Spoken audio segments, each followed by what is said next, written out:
Je vous invite à entrer dans un monde où l'imagination n'a plus de frontières. Ici, plus rien n'est rationnel et le quotidien côtoie l'extraordinaire. La réalité, elle, peut basculer à tout moment dans l'horreur. Les émotions s'entremêlent entre la peur, la tristesse et la joie. Dans cet endroit, vous allez vibrer. Vous allez ressentir beaucoup d'émotions. Vous allez vivre. Bienvenue dans mon imagination. Bienvenue dans Creepy Stories.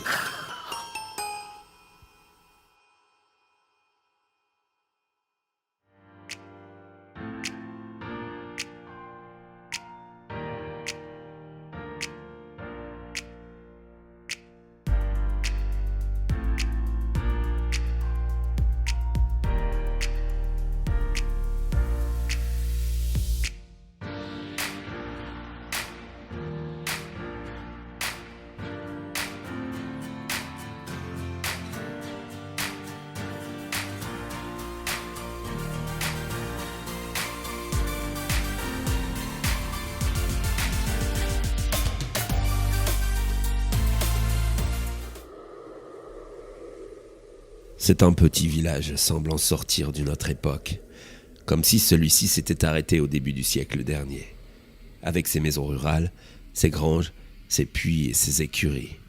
Ici, il n'y a pas de route bitumée, pas de traces de la modernité. Non, c'est un village où le temps s'est arrêté il y a bien longtemps. Un peu comme la météo qui entoure d'ailleurs ce village. Elle semble s'être figée sous les jours d'automne. Des jours brumeux, où dans un brouillard intense à couper au couteau, on a du mal à distinguer les bâtisses et leurs curieux habitants. Car si The Faceless Village fait peur, c'est bien la cause de ces derniers. Le village sans visage est peuplé d'habitants grimés, déguisés et masqués, souvent de manière grotesque d'ailleurs. Toutes et tous sont déguisés tout au long de l'année. D'où ce nom de village sans visage, car nul n'a pu voir un habitant sans son masque. C'est bien ça d'ailleurs le plus étrange. Pourquoi vivre grimé alors que ce village est loin de tout? Et pourquoi de tels accoutrements flippants, semblant venus d'une autre époque? Tant d'étranges questions que se posent toutes celles et ceux qui ont eu l'occasion de le traverser. Et croyez-moi, elles sont peu nombreux, d'autant que toutes et tous n'en ressortent pas vivants. En effet, on recense bon nombre de superstitions à propos de ce dernier. La première étant sa localisation, qui semble ne jamais être la même. Comme si ce village semblait suivre les éternels vents de brouillard, se déplaçant avec eux au gré du vent. Bien sûr, ce village est plus ou moins toujours dans la même situation géographique, mais jamais au même endroit.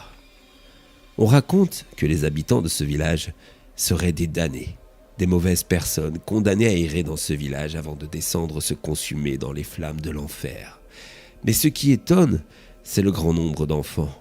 Pourquoi autant de monstruosité dans d'aussi petites âmes? Finalement, il semblerait que le mal frappe de plus en plus les jeunes. C'est un peu le reflet de l'étrange société dans laquelle nous vivons. Triste époque, n'est-ce pas? On raconte que les habitants ont un masque pour cacher leur visage sans peau, car chaque nouvel arrivant aurait la figure dépecée dès son arrivée, laissant ainsi apparaître leur chair à vif dans d'atroces souffrances. Ainsi, leur visage deviendrait aussi vilain que leur âme, et serait dissimulé comme jadis de leur vivant, ils cachaient leurs vices. Oui, c'est une forme de préparation à l'enfer, un purgatoire cruel sur terre.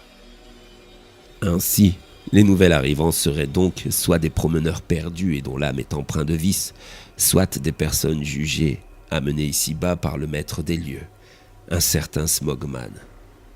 Elle est dit que lorsque vous pénétrez par inadvertance dans ce village, il vaut mieux avoir une belle âme, car sinon vous n'en ressortirez jamais.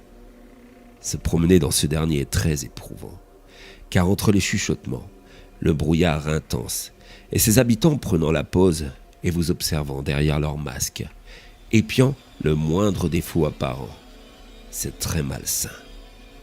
J'en sais quelque chose, car oui, je l'ai traversé il y a 3 jours.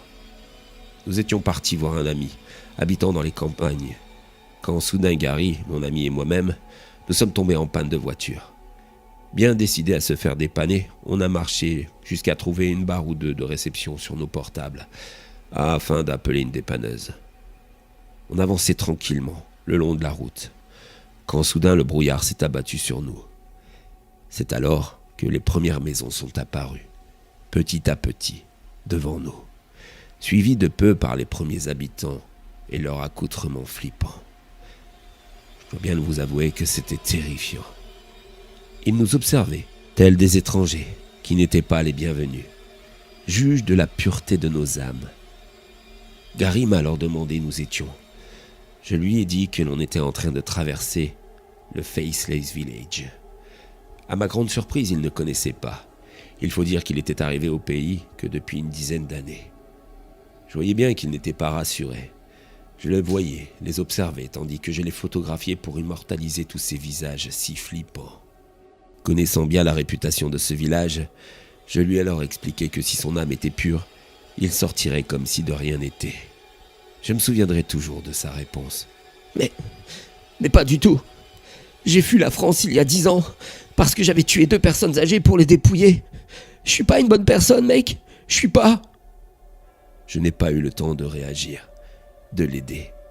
Que j'ai vu 2 personnes masquées le prendre de force et le maîtriser avec une force inhumaine.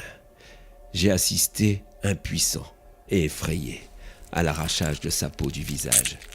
J'entends encore aujourd'hui ses cris de souffrance, jusqu'à ce que ce dernier soit recouvert d'un masque effrayant. Il n'y eut alors plus aucun bruit, juste un long silence, pendant qu'il s'éloignait. Les minutes qui ont suivi ont été longues et remplies d'incertitudes. J'avais peur car finalement je n'étais pas un saint moi non plus, vu ce que je venais de faire. En fait, j'avais mis 3 ans à le retrouver. 3 ans à devenir son ami. 3 ans à découvrir l'emplacement supposé du village sans visage.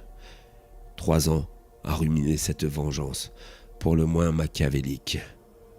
Je me l'étais promis, quand en France je me suis occupé des obsèques de ma mère, il y a 9 ans.